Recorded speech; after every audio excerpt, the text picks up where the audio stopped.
कोई भी काम जब हम स्टार्ट करते हैं तो सबसे पहले हम उसके बेसिक एलिमेंट की तरफ जाते हैं। हम ये देखते हैं कि जो काम हम कर रहे हैं उसका सबसे जो सेंट्रल पार्ट है वो क्या है? कौन सी ऐसी चीज़ है जिसकी बेस पे वो हम पूरा कंसेप्ट समझ सकते हैं? तो हम पहले वो एनालाइज़ करते हैं, ठीक है? इसकी मैं कुछ एग्ज़ाम्पल्स आपको देती हूँ। अब नहीं लॉक नहीं करना, मुझे 2 घंटे तक लेक्चर रिकॉर्ड करना।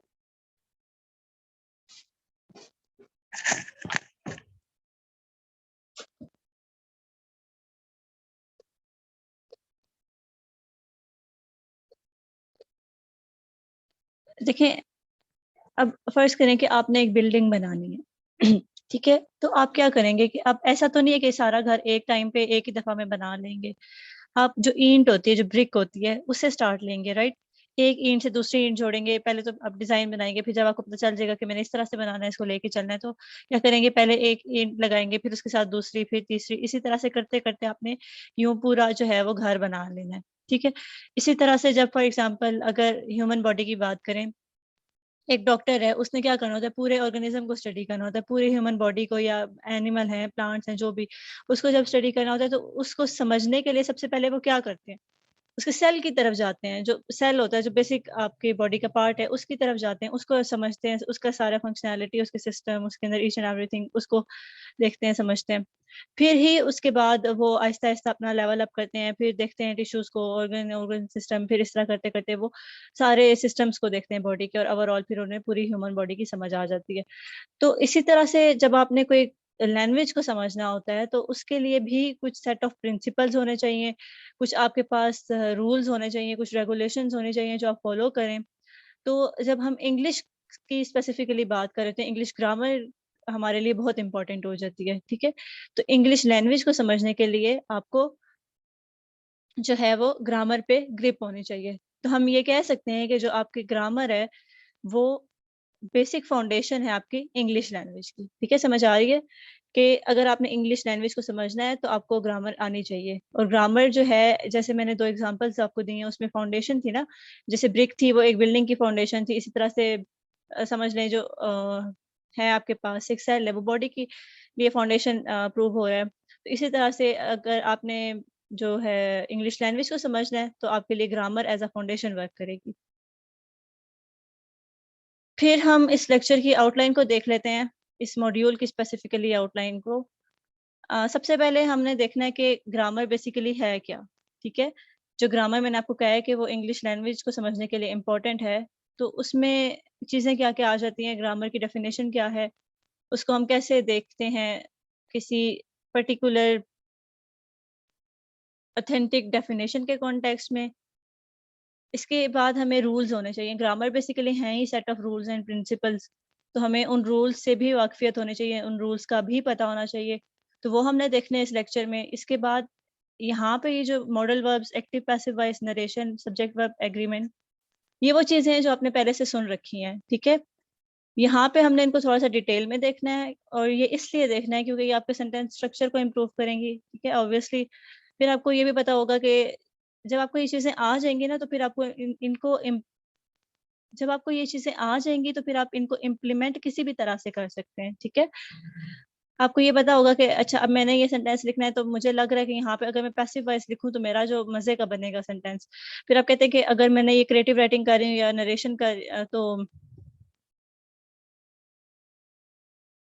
यहाँ पे बेसिकली आपके पास 4 और मज़ीद टॉपिक हैं रूल्स ऑफ ग्रामर के बाद, ठीक है?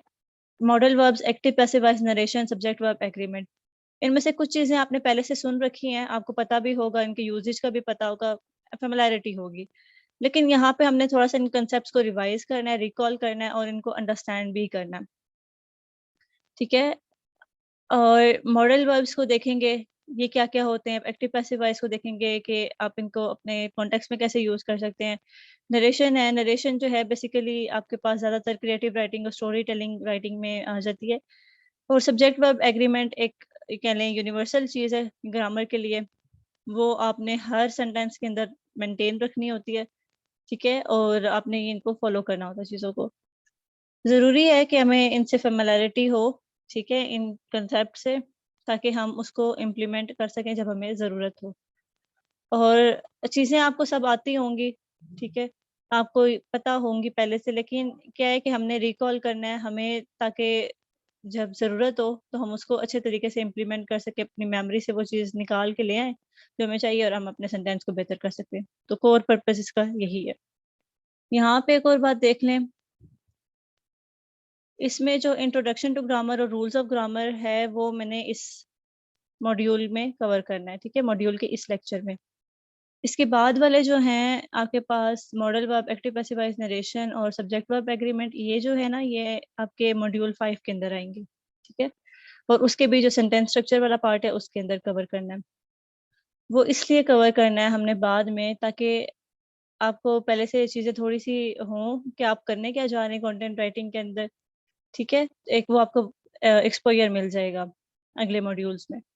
फिर उसके बाद आपको अंडरस्टैंडिंग भी हो जाएगी कि अच्छा, वो मैंने पढ़ लिया था, ठीक है, अब मुझे यहाँ पे ये चीज़ ज़रूरत पड़ रही है, तो मैं ये यहाँ से देख लूँ कि इसमें नरेशन अगर मुझे यूज़ करनी पड़ेगी तो क्या है? अगर मुझे यहाँ पे मॉडल वर्ब यूज़ करना पड़ा है, तो वो भी आपको बाद में पता चल जाएगा। फिर जब आपको इम्प्लीमेंट करना होगा ना, तो आपको आसानी होगी। दूसरा, कंटेंट राइटिंग वगैरह को कंटिन्यू करने के लिए ये इनफ चीज़ है, ठीक है? ग्रामर का थोड़ा-सा नो हो जाए और रूल्स ऑफ ग्रामर का थोड़ा-सा पता चल जाए, तो ये इनफ है। बाकी चीज़ें थोड़ी सेकेंडरी हो जाती हैं, उनकी अभी में फ़िलहाल ज़रूरत नहीं है, हमें अपने कोर्स को साथ-साथ लेके चलना है, जो हमारा मेन है कंटेंट राइटिंग, तो उसको फिर हम स्टार्ट कर लेंगे और ये चीज़ें हम फिर बाद में देख लेंगे, ठीक है? कोई कन्फ्यूजन हुई तो यहाँ पे आप मुझसे फिर पूछ सकते हैं। तो यहाँ पे ये मैंने लिख भी दिया ताकि आपको रिकॉल हो जाए।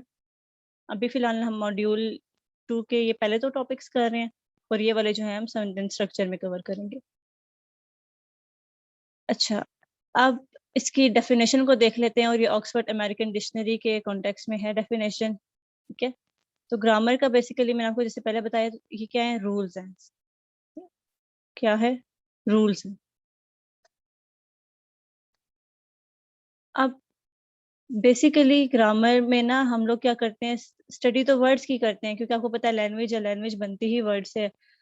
फिर जब हमने वर्ड्स को देख लिया, वर्ड्स को स्टडी कर लिया, फिर हम ये देखते हैं कि वो वर्ड्स बने कैसे हैं, ठीक है? वो जो वर्ड्स हैं वो बने कैसे हैं? तो उनके लिए कोई रूल्स होते हैं कि वो रूल ऑफ देयर फॉर्मेशन, यानी कि वो जो वर्ड्स आप पढ़ रहे हैं वो बने कैसे हैं?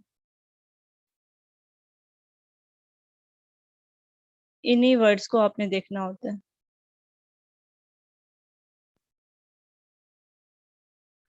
अब ये भी बात आपको पता है कि जो सेंटेंस होता है पूरा का पूरा, उसके अंदर डिफरेंट वर्ड्स एक-दूसरे से कनेक्टेड होते हैं, ठीक है? डिफरेंट वर्ड्स एक-दूसरे से कनेक्टेड होते हैं, हर वर्ड के साथ एक दूसरा वर्ड लिखा हुआ होता है। अब ऐसा क्यों है कि मैं कहती हूँ कि I am going to the market, अब आई के बाद मैंने एम ही क्यों लिखा है? मैं आई के बाद हैज़ क्यों नहीं लिखा? मैंने आई के बाद इज़ क्यों नहीं लिखा?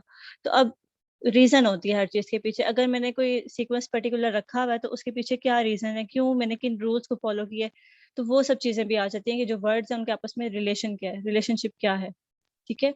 ना सिर्फ़ उन वर्ड्स का आपस में, बल्कि क्या होता है कि आपने देखा है कि जो सेंटेंस होता है ना, जो आपके पास बेसिकली वर्ड्स होते हैं, वो क्या करते हैं, एक-दूसरे से कनेक्ट करके एक पूरा आपको पैटर्न देते हैं।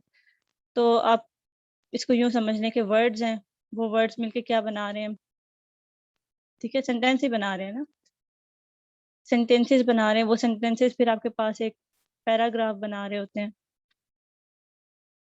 फिर जो पैराग्राफ होता है वो आपके पास डिफरेंट पैराग्राफ्स मिलते हैं, फिर आपके पास एक पूरा आर्टिकल बन जाता है,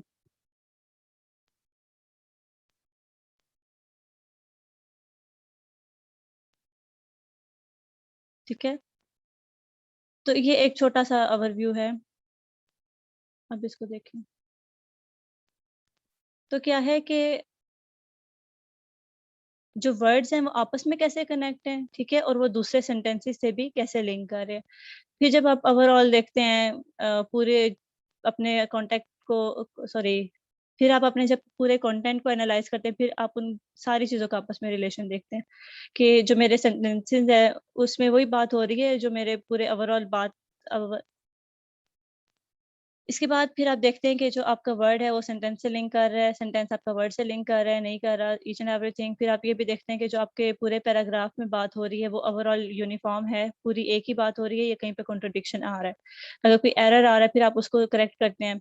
फिर आप ये भी देखते हैं कि जब आपने सारा पैराग्राफ तक बात पहुंच के, फिर आप देखते हैं अपने पूरे आर्टिकल की लुक को। आप अपने पूरे आर्टिकल को देखते हैं, अगर उसमें कहीं पे एरर आ रहा है, आपको लग रहा है कि यहाँ पे सब्जेक्ट वर्ब एग्रीमेंट नहीं बन रहा, यहाँ पे मेरा जो कोई पार्ट ऑफ स्पीच है उसकी कोई और टाइप भी आ सकती थी, लाइक अगर एडजेक्टिव है तो एडजेक्टिव में आप समझते हैं कि यहाँ पे इस पर्टिकुलर टाइप की जगह मैंने कोई और टाइप भी यूज कर ली होती तो बेहतर था। लाइक थोड़ी बहुत जो करेक्शन है वो फिर आप देख लेते हैं। तो यही होता है कि रिलेशनशिप विद अदर सेंटेंसेस, ठीक है। अब वो सेंटेंसेस आपके कोई भी हो सकते हैं, वर्ड का सेंटेंस से भी हो सकता है, वर्ड्स का पैराग्राफ से भी हो सकता है, वर्ड्स का आर्टिकल के से भी हो सकता है, तो ये सब चीजें कनेक्टेड होती हैं। अब ग्रामर, अब ये तो बात होगी ना तब जब आपके पास कोई कंटेंट पहले का लिखा हुआ था। होता क्या है बेसिकली, जो ग्रामर है उसने पहले से डिफाइन रूल है, ठीक है, उसके ग्रामर के पहले से प्री डिफाइंड रूल्स हैं। क्या है? प्री डिफाइंड रूल्स हैं। तो जब आप काम कर रहे होते हैं, लिख रहे होते हैं, तो आपने बस सिंपली क्या करना है, कुछ भी नहीं करना, कोई ज्यादा काम लंबा चौड़ा नहीं है। आपने सिंपली उन प्री डिफाइंड रूल्स को बस अपने कंसिडरेशन में रखना होता है और अपना काम करना होता है। तो जो रूल्स है ना बेसिकली, वो फिर आपकी कैसे दो तरह से हेल्प करते हैं, ठीक है। वो दो तरह से क्या है, वो आपकी ओरल कम्युनिकेशन में भी आ जाता है यहाँ पे। चलो मैं इसको यहाँ ऐसे लिख लेती हूँ, ओरल कम्युनिकेशन में भी आ जाता है, इसी लिख रही हूँ। और इसके अलावा जो आपकी रिटन कम्युनिकेशन है उसमें भी आ जाता है। कम्युनिकेशन मतलब अपनी बात पहुंचाना, तो वो दो मीडियम से हो सकती है, वो लिख के भी हो सकती है, वो बोल के भी हो सकती है। ग्रामर इज सेंट्रल, ग्रामर तो सेम ही रहती है, प्रिंसिपल्स तो हैं वो वही फॉलो होते हैं। तो जो रूल्स हैं वो आप स्पीच में भी वही फॉलो करते हैं और राइटिंग में भी वही फॉलो करते हैं, ठीक है। राइटिंग मतलब कि रिटन मीडियम, और स्पीच यानी कि बोलने का मीडियम, बोलना। और यही जो रूल्स होते हैं ना, इनके ऊपर जब आपकी कमांड होती है तो उसी की बेस पे आपकी राइटिंग या आपका जो भी कंटेंट है, रिटन है, ओरल है, चाहे जो भी है, वो जज होता है, वो एनालाइज होता है। आपने खुद ये चीज नोटिस की होगी, अगर दो बंदे बैठे हुए हैं और आपने उनके सामने प्रेजेंटेशन देनी है, पूरी क्लास के सामने देनी है, पूरे हॉल के सामने देनी है, व्हाटएवर द सिचुएशन इज, अब वहां पे आप हैं और you are suppose to give lecture, deliver a lecture. और वहां पे अगर आपकी जो है सेंटेंसेस की कोई रब्त ही नहीं है, कोई वो आपस में कनेक्ट ही नहीं है, उनकी कोई सेंस नहीं बन रही, तो क्या होगा, अब वो सारे आपकी ग्रामर को जज कर रहे हैं कि इसको तो ग्रामर ही नहीं आती, इसकी तो इंग्लिश लैंग्वेज क्या ठीक होगी, इसको ग्रामर पे ग्रिप नहीं है। तो अब वो क्या कर रहे हैं कि आपकी ग्रामर की बेस पे आपकी जो सारी की सारी मेहनत है उसको जज कर रहे हैं। तो बेहतर है कि आप अपनी ग्रामर के ऊपर काम कर लें। और ये वाली जो डेफिनेशन है बेसिकली, ये ऑक्सफोर्ड अमेरिकन डिक्शनरी के अकॉर्डिंग है, ठीक है। अब अगर हम देखें तो हमें क्या समझ आई है कि ग्रामर बेसिकली वो रूल्स हैं, ठीक है, सेट ऑफ रूल्स हैं जो हमें किसी भी लैंग्वेज की अंडरस्टैंडिंग में हेल्प आउट करती हैं।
ठीक है, तो जो भी आपका काम होता है वो उसी सेट ऑफ रूल्स के अकॉर्डिंग ही जज किया जाता है।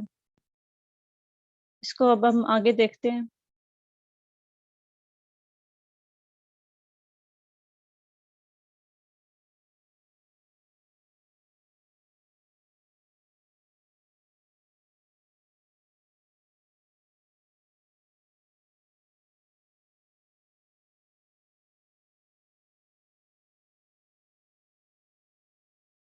हाँ जी, ठीक है।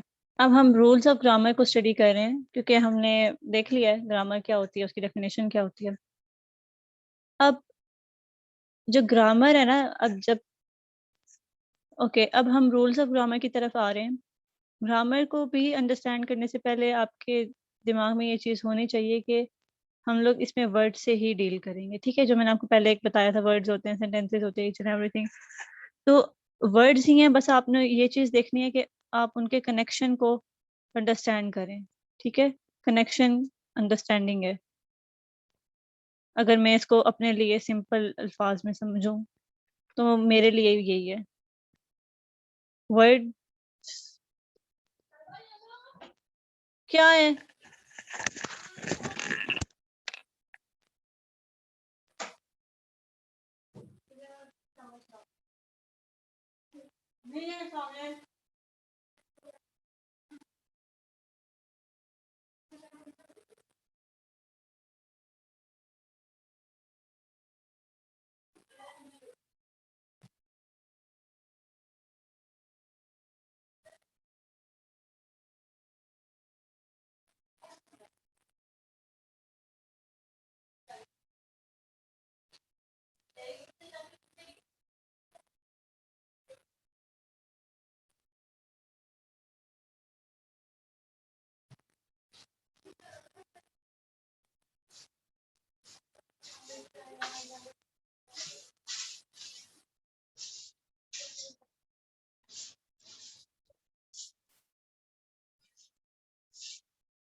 मेरा दर्द क्या है? अब तो तेरे सामने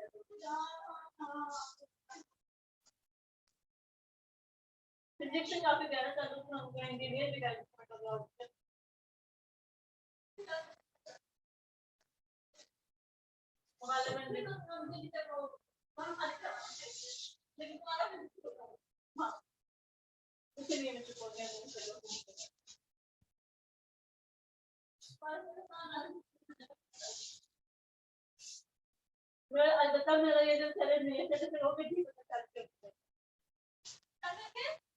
नहीं पता चल के उनकी डेथ हो गई। नहीं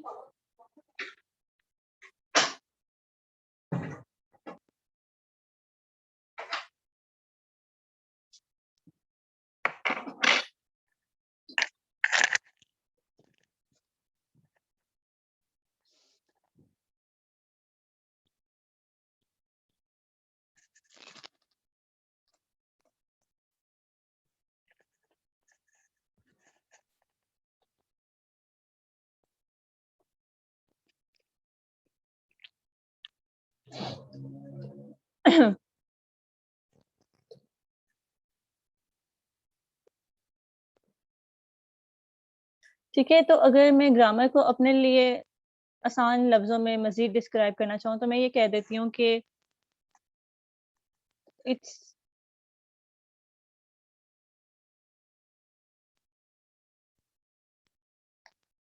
understanding of words connection, understanding of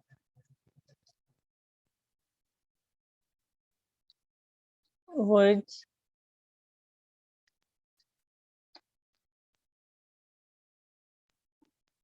ठीक है, तो ये मैंने इसकी एक सिंपल सी डेफिनेशन अपने लिए बना के रख ली है कि इसमें मैंने क्या देखना है कि जो वर्ड्स हैं, डिफरेंट वर्ड हैं, वो आपस में,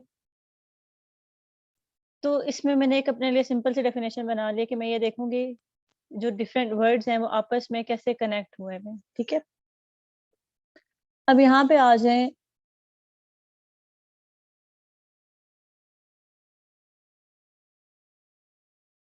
तो ग्रामर में ना सेंटेंस है, जैसे मैंने पहले बात की कि वर्ड्स हैं तो वो मिलके क्या बना रहे हैं, सेंटेंस है।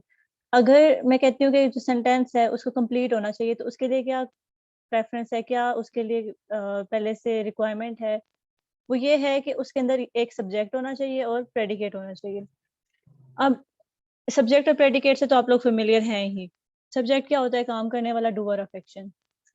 और जो प्रेडिकेट होता है वो सब्जेक्ट के अलावा बाकी सारा पार्ट ऑफ सेंटेंस होता है, उसके अंदर वर्ब भी आ जाता है, उसके अंदर एडवर्ब भी आ जाता है, adjective, preposition, each and everything. तो जो सब्जेक्ट के अलावा बाकी सारा पार्ट होता है वो प्रेडिकेट होता है, और जो प्रेडिकेट के अलावा बाकी सारा पार्ट होता है वो सब्जेक्ट होता है।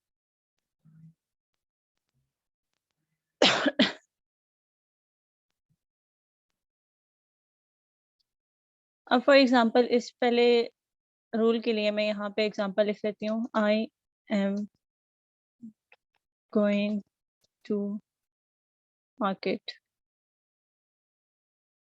अब देखिए इसमें क्या है कि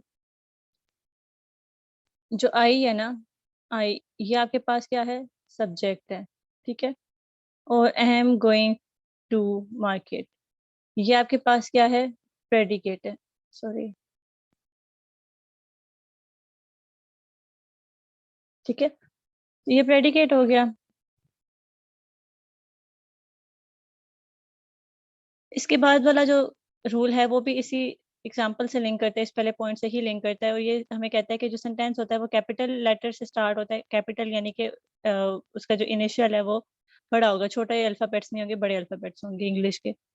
तो ये कैपिटल हो गया, और एंड किस पे हो रहा है, फुल स्टॉप पे हो रहा है। लेकिन अगर हम लोग बात करते हैं इम्पेरेटिव सेंटेंसेस की, इम्पेरेटिव सेंटेंसेस जो है वो उनसे आप फेमिलियर हैं, वो क्या होते हैं जिसमें आप कोई रिक्वेस्ट कर रहे होते हैं, कोई कमांड दे रहे होते हैं, कोई इस तरह की बात कर रहे होते हैं, कोई सजेशन दे रहे होते हैं, like in a certain specific manner, तो वो इम्पेरेटिव सेंटेंसेस होते हैं।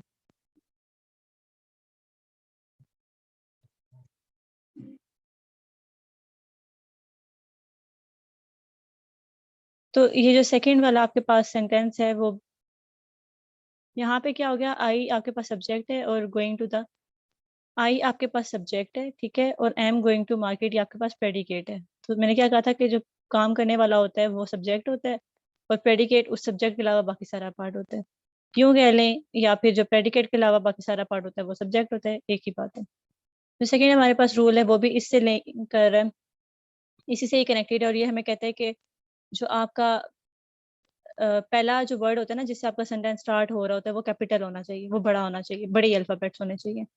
तो ये यहाँ पे देखें आई कैपिटल है, और ये सेंटेंस किस पे स्टॉप हो रहा है, फुल स्टॉप पे।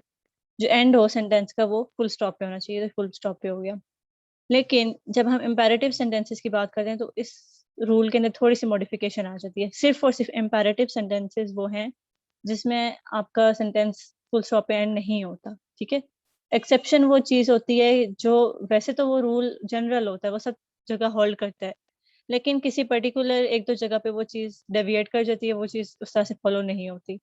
तो अगर हम इस स्पेसिफिक रूल की बात करें तो इसमें जो कैपिटल लेटर पे स्टार्ट हो रहा था और एंड हो रहा था फुल स्टॉप पे, तो वो चीज़ इम्पेरेटिव सेंटेंसेस के लिए होल्ड नहीं करती। इम्पेरेटिव सेंटेंसेस के अंदर आपके पास एक्सक्लेमेशन मार्क आ जाता है, और आपका सेंटेंस फुल स्टॉप पे एंड नहीं हो रहा होता, ठीक है। इसकी एग्जांपल देखते हैं।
क्या है,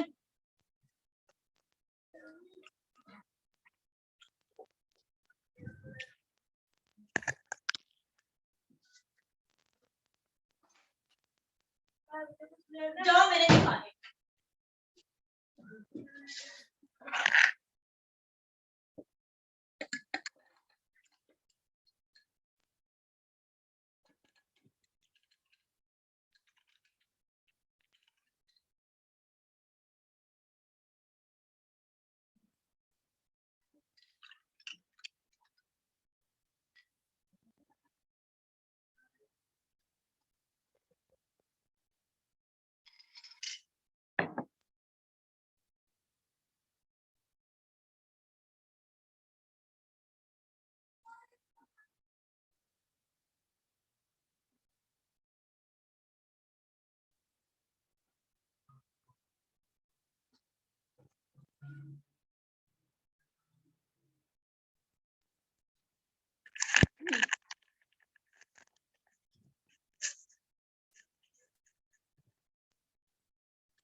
अच्छा, इसमें ये भी होता है इम्पेरेटिव सेंटेंसेस में कि जो आपका सब्जेक्ट होता है वो ज्यादातर मिसिंग होता है, ठीक है। तो इसके एग्जांपल लिखते हैं हम।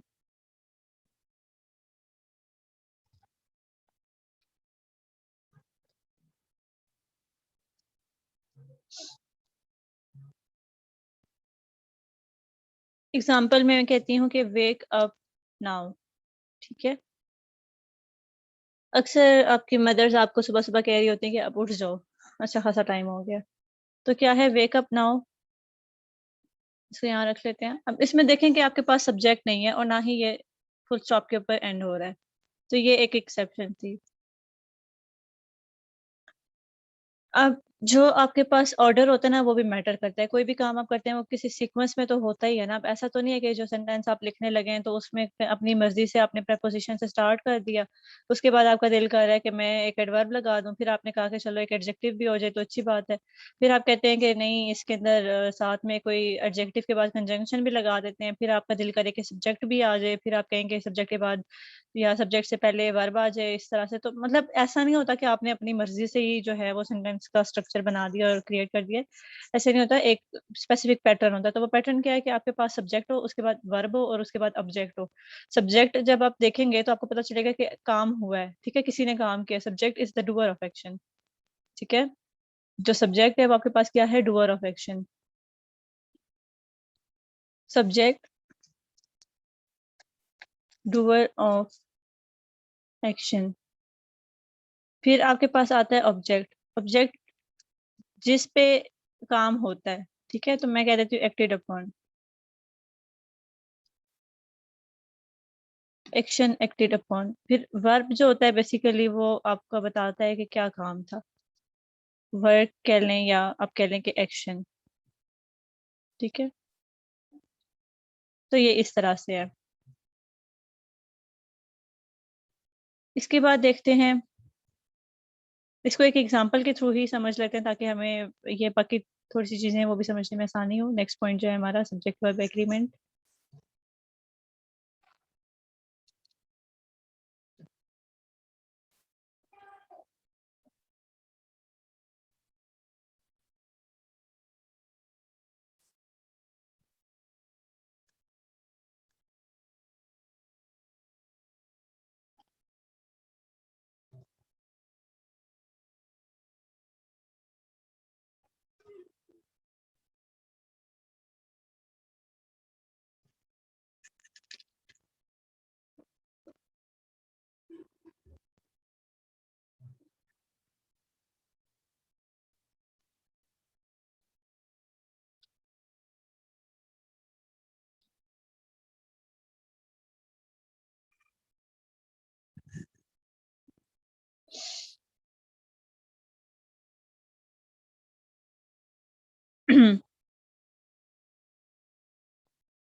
अच्छा, यहाँ पे मैं कुछ एग्जांपल्स लिख लेती हूँ ताकि मैं अपना जो नेक्स्ट एक्सप्लेन करने वाला काम है वो मैं उसी के अकॉर्डिंग कर दूँ।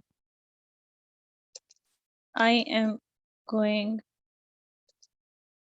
To market.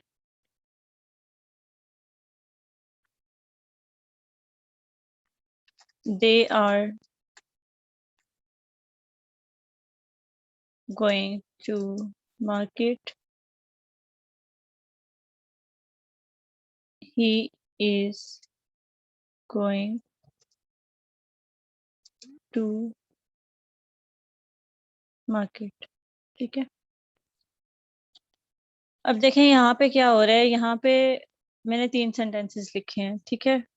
तो इसमें ऑर्डर क्या है, सबसे पहले क्या आ रहा है, सब्जेक्ट आ रहा है, फिर उसके बाद आपके पास वर्ब आ रहा है, फिर उसके बाद आपके पास एडजेक्ट सॉरी ऑब्जेक्ट आ रहा है। इसी तरह से इसमें भी सब्जेक्ट है, वर्ब है, ऑब्जेक्ट है इसमें भी। तो ये ऑर्डर था। अब इससे क्या मतलब है subject verb agreement. Subject verb agreement का ये मतलब होता है कि जो आपका सब्जेक्ट है और वर्ब है वो एक दूसरे के अकॉर्डिंग आए। अगर आपका जो सब्जेक्ट है वो सिंगुलर है तो आपका जो वर्ब है वो भी सिंगुलर वर्ब ही हो। अगर आपका जो सब्जेक्ट है वो क्या कहते हैं प्लूरल है तो उसी के अकॉर्डिंग ही आपका जो है ना वर्ब आना चाहिए।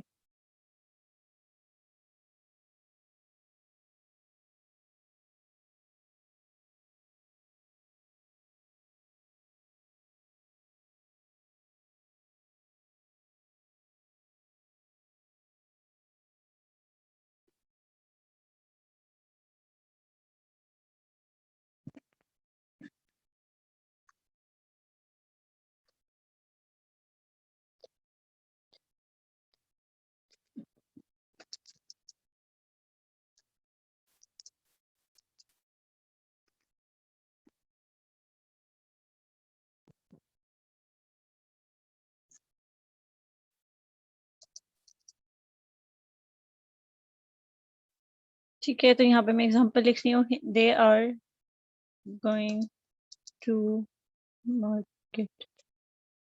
ठीक है, अब इसको देख लेते हैं। तो ऑर्डर क्या हो गया हमारे पास, सब्जेक्ट, ठीक है, वर्ब और उसके बाद ऑब्जेक्ट, मार्केट ऑब्जेक्ट, इस गोइंग आपके पास वर्ब और ही जो है वो सब्जेक्ट, इसी तरह सेंटेंस में। अब वर्ब के अंदर भी काफी क्लासिफिकेशन होती है। आपके पास हेल्पिंग वर्ब होता है, ठीक है, और उसके बाद आपके पास मेन वर्ब होता है।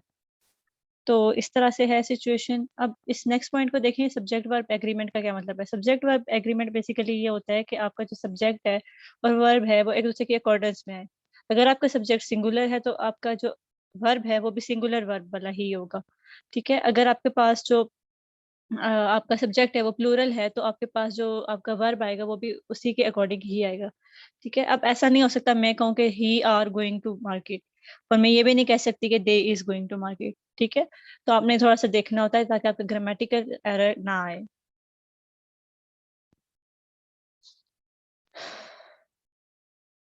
मम्मा यार मैं लेक्चर रिकॉर्ड कर रही हूँ, प्लीज चुप हो जाओ। यार चुप हो ना सारे।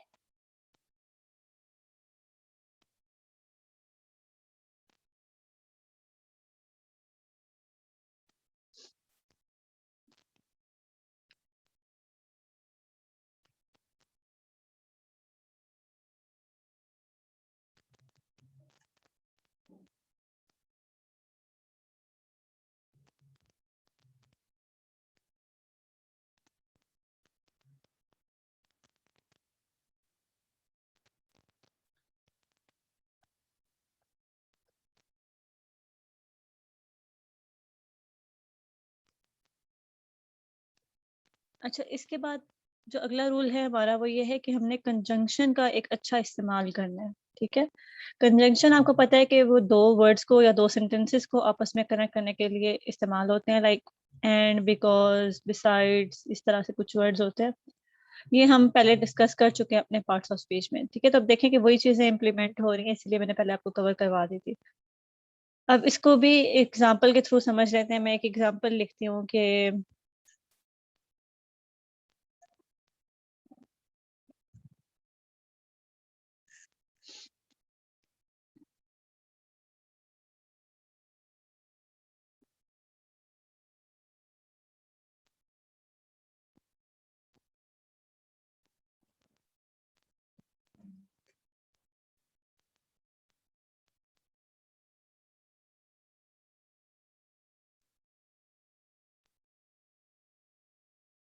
ठीक है, मैं एग्जांपल लिखती हूँ कि I am an artist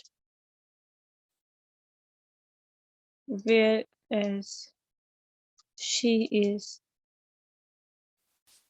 a writer. मैंने एक एग्जांपल लिख दिया है। ठीक है, अब यहाँ पे देखें, आई एम एन आर्टिस्ट एक सेंटेंस है, ठीक है, और ये शी इज अ राइटर ये भी एक सेंटेंस है। अगर मैं ये हटा दूं वेयर एज तो ये दोनों अलग अलग सेंटेंसेस हैं।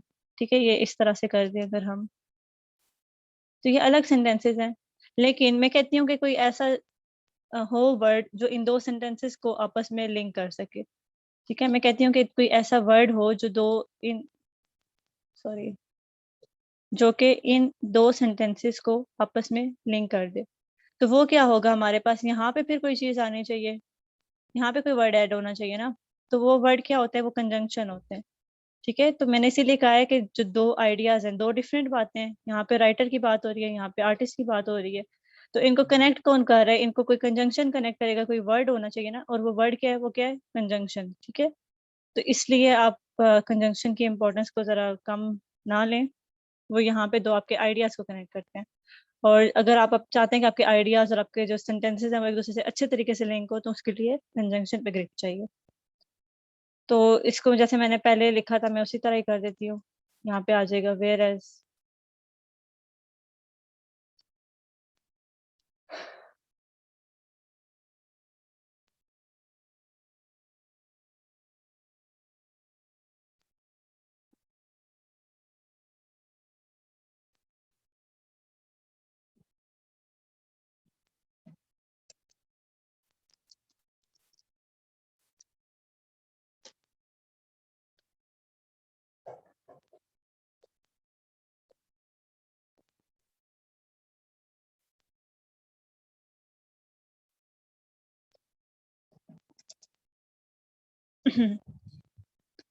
तो क्या हो जाएगा मेरा sentence? I am an artist.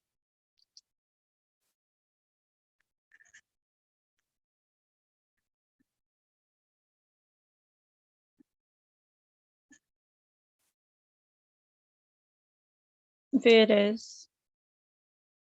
She is अ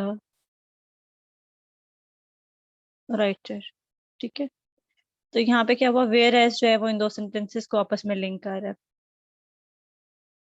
अगला हमारे पास पॉइंट है कि keep sentences simple and short. English में ये चीज़ काफ़ी मैटर करती है कि आपके सेंटेंसेस बहुत ज़्यादा लंबे नहीं होने चाहिए और बहुत ज़्यादा कम्प्लेक्स भी होने चाहिए, क्योंकि आपने जो टारगेट ऑडियंस को अपना कंटेंट पहुंचाना है ना, उनके पास इतना टाइम नहीं होता कि वो आपका जो लंबे लंबे ब्लॉक ऑफ कंटेंट है वो बैठ के पढ़ते रहें। तो छोटा होना चाहिए। अब छोटे का ये मतलब नहीं है कि आप सिर्फ और सिर्फ उन्हें 2-3 लाइन्स लिख के दे दें कि ये मेरा कंटेंट है, ऐसा भी नहीं होता। आपने मार्केट के हिसाब से कंटेंट लिखना होता है और ब्लॉक ऑफ कंटेंट नहीं होना चाहिए। यहाँ पे ये मतलब है। ब्लॉक ऑफ कंटेंट का ये मतलब होता है कि मतलब बहुत ज़्यादा कंटेंट, बस ढेर सारा, लाइक 500 वर्ड सिंपल एक पैराग्राफ में बस आपने लिख दिए हैं। फिर उसके बाद एक थोड़े से स्पेस के बाद एक और कंटेंट स्टार्ट हो रहा है, तो वो होगा। समझ कुछ भी नहीं आ रही है, बस आपने कंटेंट लिख दिया लंबा और कॉम्प्लेक्स भी है, समझ नहीं आ रही है। और इसके अलावा ये है कि आपके सेंटेंसेस ब्रेक डाउन नहीं हुए हुए होते हैं, आपके सेंटेंसेस के अंदर गैप नहीं होता। तो ये कुछ चीज़ें ही हमने आगे फर्दर डिटेल में डिस्कस करनी है। फिलहाल के लिए आप बस यही समझें कि आपने ज़्यादा कॉम्प्लेक्स और बहुत ज़्यादा मुश्किल इंग्लिश वाले सेंटेंसेस भी नहीं लिख देने, बहुत ज़्यादा वोकैबुलरी उनकी कॉम्प्लेक्स भी नहीं कर देनी, लेकिन इतनी भी सिंपल ना हो कि बहुत ही लाइक बहुत ही सिंपल लगे। तो एक बैलेंस मेंटेन करना है आपने। फिर आपको ये पता है कि जो प्रॉपर नाउन होते हैं वो कैपिटल वर्ड से स्टार्ट होते हैं, उनका इनिशियल कैपिटल होता है, इनिशियल यानी कि जिससे वो स्टार्ट हो रहा है। तो प्रॉपर नाउन के लिए जो इनिशियल होता है वो आपने कैपिटल ही रखना है। इसी तरह से जो प्रॉपर एडजेक्टिव है, अब प्रॉपर एडजेक्टिव जो होता है वो प्रॉपर नाउन से ही निकला हुआ होता है। लाइक इस्लामाबाद है तो इस्लामाबाद से ही कनेक्ट होगा।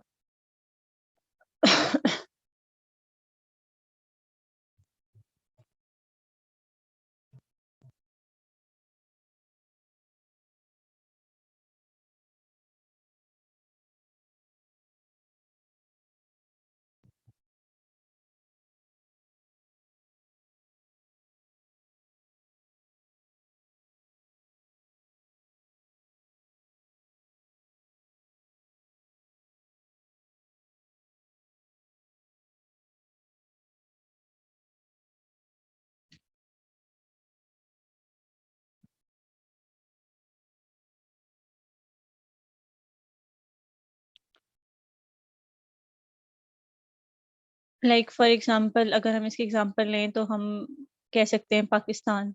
ठीक है।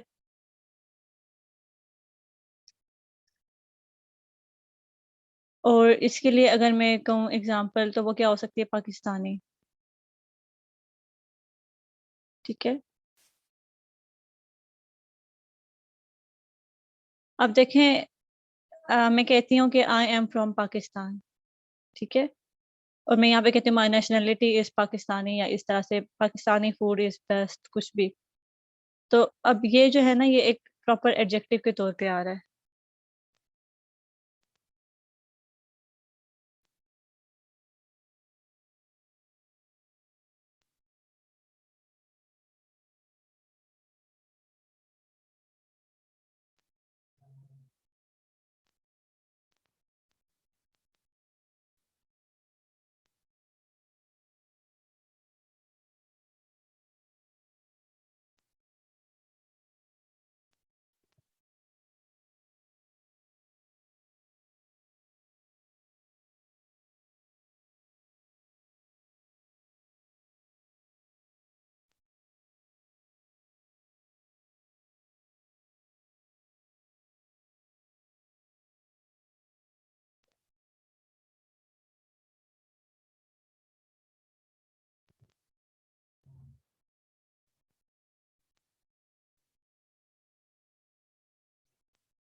ठीक है, तो मैं फॉर एग्जांपल प्रॉपर नाउन के लिए कहती हूँ कि आई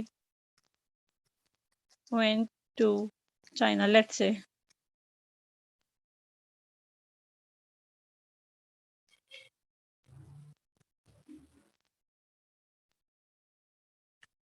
फॉर एग्जांपल इसको समझने के लिए मैं कहती हूँ कि शी वेंट टू जापान। ठीक है, और इसके लिए मैं कहती हूँ कि there is a Japanese student in our class. अब देखें यहाँ पे ना क्या हो रहा है, हमने प्रॉपर एडजेक्टिव यूज किए सेकंड सेंटेंस में। इसको इधर रख लेते हैं।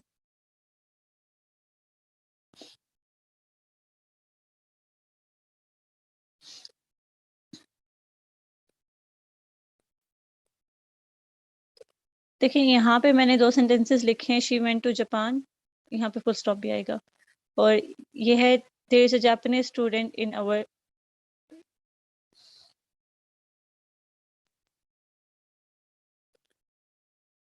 ओके, मैं एक एग्जांपल लेती हूँ, शी वेंट टू जापान।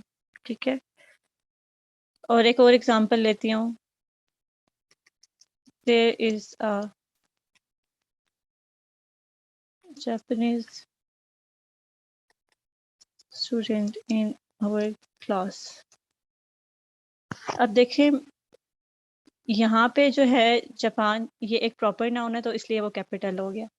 यहाँ पे जो जापान का ही लिंक करता हुआ एडजेक्टिव है और जापानीज है, वो भी कैपिटल होगा। ठीक है, तो आपने ऐसा नहीं है कि जो अगर एडजेक्टिव है तो आप कहें कि नहीं इसको तो छोटा होना चाहिए, ऐसा नहीं है। अगर वो प्रॉपर एडजेक्टिव है, प्रॉपर नाउन से निकला हुआ है, तो फिर वो भी कैपिटल होगा। ठीक है, इसके अलावा एक ये भी बात है कि आपने अपने सेंटेंसेस को क्लैरिफाई करना होता है। जो आप बात कर रहे हैं ना, वो ईजी होना ही होनी चाहिए। लाइक मैंने आपको कहा कि ऐसा नहीं कि आपने 500 वर्ड का सिर्फ एक ही पैराग्राफ लिख देना है कि वो ब्लॉक ऑफ कंटेंट लगे और वो पैराग्राफिंग उसकी सही ना हुई भी हो।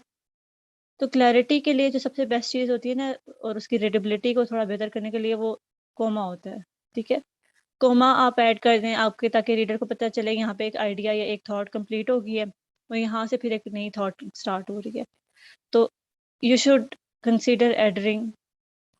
तो यही है कि आपने अपने सेंटेंसेस और राइटिंग के अंदर कोमा भी ऐड करना होता है, ताकि आपकी जो ओवरऑल राइटिंग है वो भी इम्प्रूव हो सके। और उसके लिए सबसे पहले आपके सेंटेंसेस का क्लैरिफाई होना और क्लियर होना बहुत ज़्यादा ज़रूरी है। तो जिधर ज़रूरत हो उधर कोमा ऐड करते जाएं।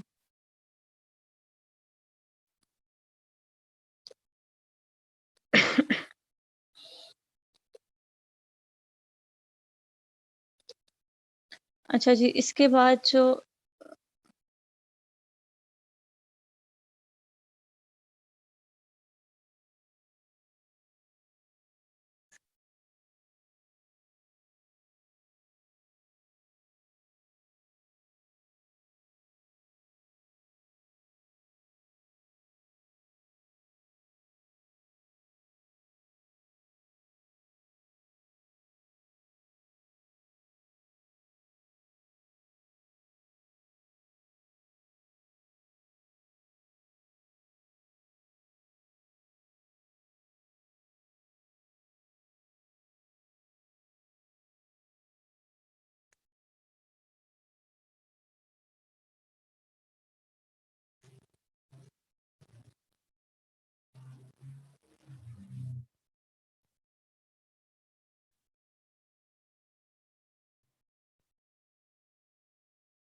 का आया है वॉइस पैक पबजी मोबाइल के अंदर, ठीक है, तो तुम लोग स्वाइप राइट करके बाकी की डिटेल ले सकते हो कि किस तरह से जो है वो एक्टिवेट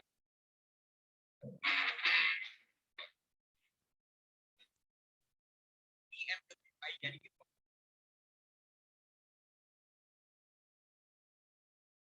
क्या फ्यूचर में कदम रखने के लिए तैयार हो कि पबजी मोबाइल और टेस्ला आपस में पार्टनरशिप लेके आए।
Hey, don't be surprised. Hey, don't be.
Okay, तो इसके बाद जो हमारा रूल है वो सेंटेंस के अंदर क्वेश्चन से रेलिवेंट है।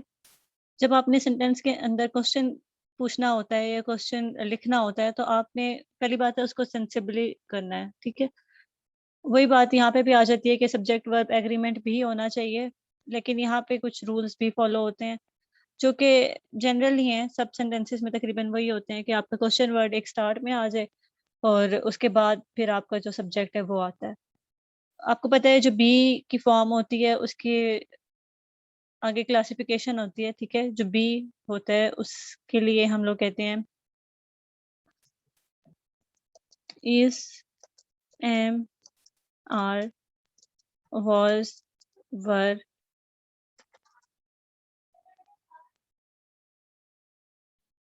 यार चुप हो ना।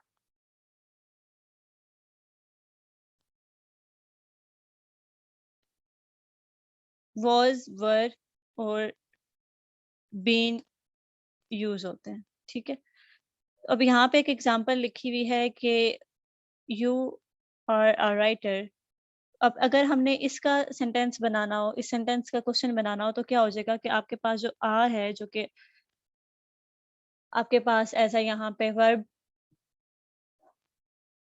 ठीक है? तो यू आर अ राइटर एक सेंटेंस है सिंपल। अगर आपने इसका क्वेश्चन बनाना होगा तो आप इसके जो वर्ब है उसको स्टार्ट में ले आएंगे और जो सब्जेक्ट है उसको सेकंड नंबर पे ले आएंगे। तो बस आपने सिंपल एक इन्वर्जन करनी होती है। इसी तरह से जो मॉडल वर्ब्स होते हैं लाइक कैन, कुड, वुड, ठीक है? कुड। इसी तरह से जो मॉडल वर्ब्स होते हैं कैन, कुड, शुड, माइट में, इस तरह के जो वर्ड्स होते हैं उनमें भी यही होता है कि आपने उन मॉडल वर्ब्स को या कोई भी और वर्ब अगर आप ले रहे हैं तो उसको स्टार्ट में कर देना होता है और उसके बाद जो आपका सब्जेक्ट होता है वो आता है। उसके बाद आपका सेंटेंस सिंपली उसी तरह से कंटिन्यू और होता है। एक और चीज़ कि आपके पास वैसे तो सेंटेंस के एंड पे फुल स्टॉप आ रहा होता है, लेकिन जब आप क्वेश्चन कर रहे होते हैं तो आपके सेंटेंस के एंड पे क्वेश्चन मार्क आता है, ठीक है? फुल स्टॉप नहीं आता। तो ये सिंपल से कुछ बातें थी। यही है कि आपने क्वेश्चन वर्ड को स्टार्ट में ले आना है, बाकी आपका सेंटेंस उसी तरह से कंटिन्यू होता है सब्जेक्ट से, ठीक है? इसको हटा देते हैं। अच्छा, इसके अलावा क्या है कि आपके पास सेंटेंसेस के ऊपर ग्रामर को इम्प्रूव करने के लिए बहुत ज़्यादा ज़रूरी है कि आपकी टेंसेस पे ग्रिप हो, ठीक है? टेंसेस जो है आपको पता है कि 12 टेंसेस हैं टोटल, उनको हम आगे डिटेल में देखेंगे। उनको सही तरह से यूज़ करना है, उसके अंदर वर्ब भी आपको सही तरह यूज़ करना आना चाहिए। और इसकी जो फॉर्म ऑफ वर्ब्स हैं डिफरेंट कैटेगरीज बनती हैं, वो भी आपको ठीक तरीके से आनी चाहिए। तो टेंसेस हमने आगे करने हैं अगले मॉड्यूल में। इसके अलावा क्या है कि फॉर्म ऑफ वर्ब का सही यूज़ आना चाहिए। अब अगर आपके पास प्रेजेंट है तो उसमें आप पास्ट की फॉर्म नहीं यूज़ कर सकते। अगर आपके पास पास्ट है तो उसमें आप प्रेजेंट की फॉर्म नहीं यूज़ कर सकते फॉर्म ऑफ वर्ब, ठीक है? लाइक प्ले है तो उसकी पास्ट की फॉर्म बनेगी प्लेड, ठीक है? तो अब आप ऐसा नहीं है कि अगर आप प्रेजेंट का टेंस डिस्क्राइब करना चाह रहे हैं तो आप उसमें आई प्लेड कह दें या आई आई वाज़ प्लेइंग, इस तरह से कुछ। प्रेजेंट का बताना है तो आपने प्रेजेंट की ही फॉर्म ऑफ वर्ब यूज़ करनी है।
ठीक है, तो फॉर एग्जांपल मैं कहती हूँ कि आई प्ले क्रिकेट या ही प्लेज क्रिकेट।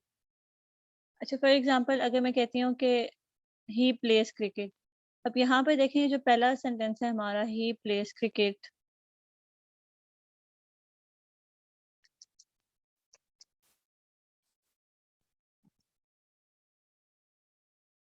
ठीक है? इसमें आ रहा है प्ले के बाद एस, ठीक है? तो ये प्रेजेंट को शो कर रहा है। इसी सेंटेंस को ले लेते हैं, ही प्लेड क्रिकेट।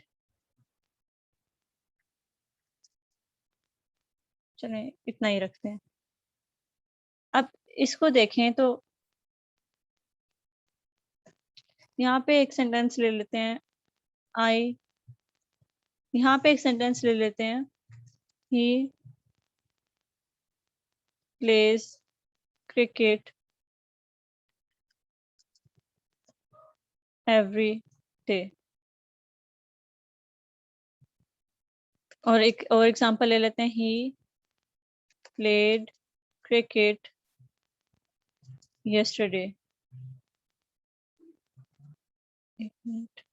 अच्छा, अब यहाँ पे क्या है कि जब आपने प्रेजेंट को शो करना चाहा है तो आपने एस ऐड कर दिया है, ठीक है? और अगर आपने जब पास्ट को शो करना चाहे तो आपने ईडी ऐड कर दिया। तो ये कुछ रूल्स होते हैं जो कि आपने फॉलो करने हैं। अब अगर आप प्रेज़ेंट की बात करें, कोई हैबिचुअल चीज़ है तो उसके लिए आपने प्रेज़ेंट के अकॉर्डिंग एक वर्ड ऐड कर दिया। अगर आपने पास्ट का बताया तो आपने कोई ऐसा वर्ड एंड पे ऐड कर दिया जिससे हमें थोड़ा टाइम का पता चल जाए कि कब ये काम हो रहा है। तो यस्टरडे है तो वो पास्ट को एक पास्ट का जो फॉर्म है उसको सपोर्ट कर रहा है। तो इस तरह से होता है, ठीक है? फिर उसके बाद ये है कि आपने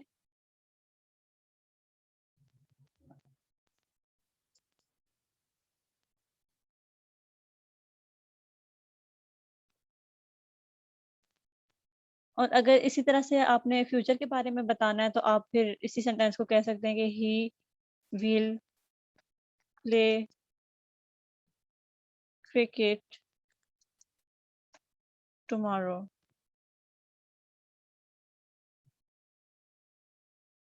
ठीक है?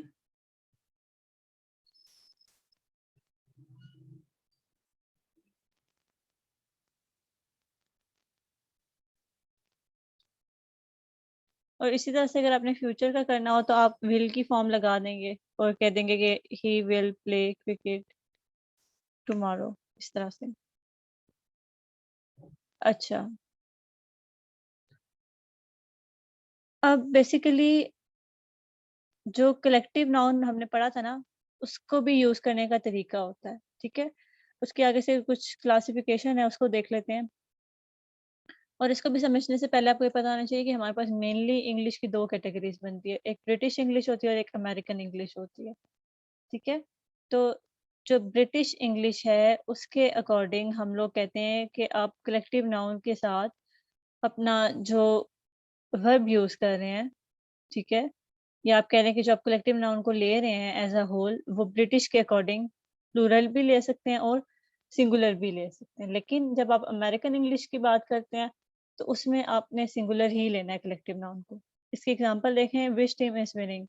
अब यहाँ पे टीम कलेक्टिव नाउन है लेकिन उसके साथ जो आपने वर्ब यूज़ किया है ना, वो आपने सिंगुलर के अकॉर्डिंग यूज़ किया है। इसका क्या मतलब है कि आपने टीम को यहाँ पे एज़ अ सिंगुलर ट्रीट किया, ठीक है? As a singular noun use किया। और इसी तरह से अगर आप इसको टीम को ले रहे हैं ब्रिटिश इंग्लिश के अकॉर्डिंग, तो आप इस भी यूज़ कर सकते हैं और आर भी यूज़ कर सकते हैं, ठीक है? यहाँ पे डब्ल्यू छोटा होगा। इसके अलावा देखें कि our working staff is going on a trip. अब यहाँ पे स्टाफ जो है आपको पता है कि कलेक्टिव नाउन है। अगर तो मैंने इसको लिया हुआ है इंग्लिश जो कि अमेरिकन है उसके अकॉर्डिंग, तो मेरे पास फिर ये singular as a singular noun treat हो रहा है यहाँ पे कलेक्टिव नाउन, ठीक है? लेकिन अगर मैंने जो ब्रिटिश इंग्लिश के अकॉर्डिंग लिया हुआ है अपना स्टाफ को, तो मैं इज़ और आर दोनों को यूज़ कर सकती हूँ, ठीक है?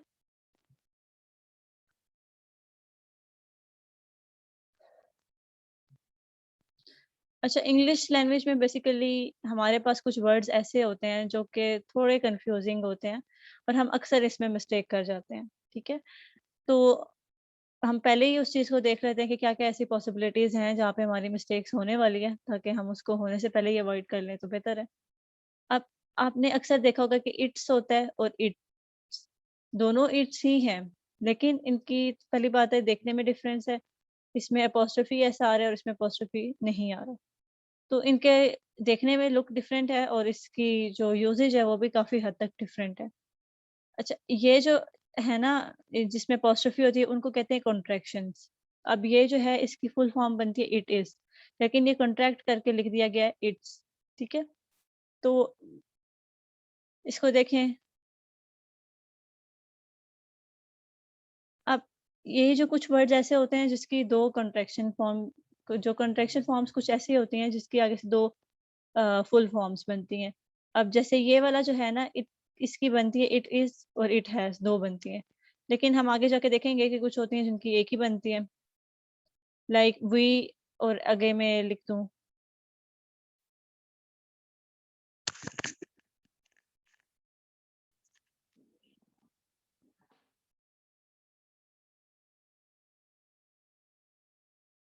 अच्छा, हमारे पास इंग्लिश लैंग्वेज में कुछ वर्ड्स होते हैं जो कि हम बहुत ज़्यादा कन्फ्यूज़ कर देते हैं क्योंकि हमें उनका प्रॉपर यूज़ नहीं पता होता और फिर हम उस सेंटेंस के अंदर उस वर्ड की मिस्टेक कर देते हैं। तो बेहतर है हम इसको पहले देख लें ताकि हम उस मिस्टेक को अवॉइड कर सकें। कंट्रैक्शन नाम दिया जाता है इंग्लिश में उन वर्ड्स को जो हम थोड़ा-सा ना कंबाइन करके लिख देते हैं। लाइक आपने देखा होगा कि आप इट्स अक्सर यूज करते हैं, ठीक है। और भी वर्ड्स होते हैं, उनको आगे हम साथ साथ देख लेते हैं। अब ये वाला जो इट्स है ना, इसकी आगे से दो फुल फॉर्म्स बनती है, इट इज भी बन सकता है और इट हैज भी बन सकता है। अब एस है ना, एस तो हैज को भी क्लोज कर रहा है और इसको भी क्लोज कर रहा है, तो दोनों हो सकते हैं। अब मैं कहती हूँ कि it's important to have a healthy lifestyle, ठीक है। अब इस वाले जो इट्स है, इसकी मैंने एग्जांपल दे दी कि it's important to have a healthy lifestyle. अब ये जो है, ये बेसिकली क्या कर रहा है,